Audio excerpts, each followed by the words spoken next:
అదేంటంటే జంగల్లో ప్రయాణం. మా ఫ్రెండ్ జంగల్లో ప్రయాణం చేస్తాడు.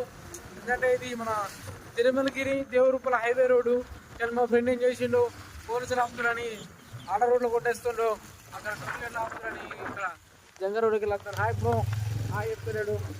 ఇక్కడ స్కూల్ చిన్నపిల్లలు పనిష్మెంట్లు పోతారు. మీరు ఎట్లా అంటే ఇప్పుడు మాకు లైసెన్స్ ఉంది, బండికి సంబంధించిన ఆర్సీ బుక్ కూడా ఉంది.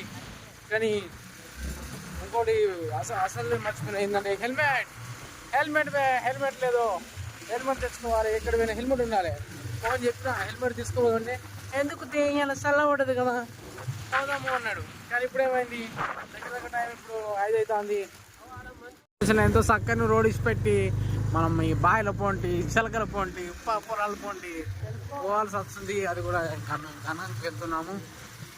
ఇట్లా ఇప్పుడు ఎంత మనం రోడ్డు హైవే జర్నీ చేసినా కూడా ఈ జర్నీ అనేది బాగుంటుంది. ఎందుకంటే ఎత్తు పంపుడు, బండి ఇటు పంపుడు అనేది బాగుంటుంది. అట్లా మీరు ఎక్స్పీరియన్స్ చేయాలి. ఊరికే హైవే మీద పోతే ఏముంటుందండి, ఇట్లా పొలాలు పోండి, అటు ఇటు చూసుకుంటా తాడి చెట్టు చూసుకుంటూ పోతా అంటే బాగుంటుంది. మీరు ఒకసారి ట్రై చేయండి. అది కూడా ఎక్కడ ఊరికే ట్రై చేయొద్దు. అప్పుడప్పుడు ఇవ్వాలన్నా పోలీసులు అప్తే తప్పించుకోవడానికి బాగా పనికొస్తుంది. ఇది మా ఫ్రెండ్ గారి చెల్లి పోవాలని రప్ప ఊడిస్తాను. ఇక్కడ కాదు, చల్లని వాతావరణంలో ఒక బైక్ మీద జర్నీ చేస్తా అంటే చాలా బాగుంది. అటు ఇటు వంపులు తొంపులతోని పోతుంటే ఇంకెంతో బాగుంది.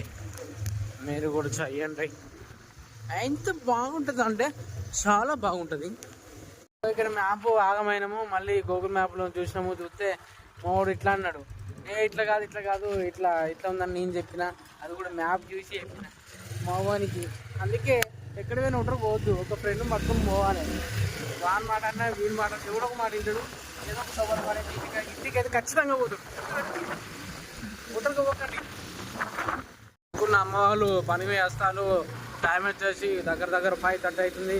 మా వాడేమో జంగల్లోనే ఆగం తిప్పుతాడు.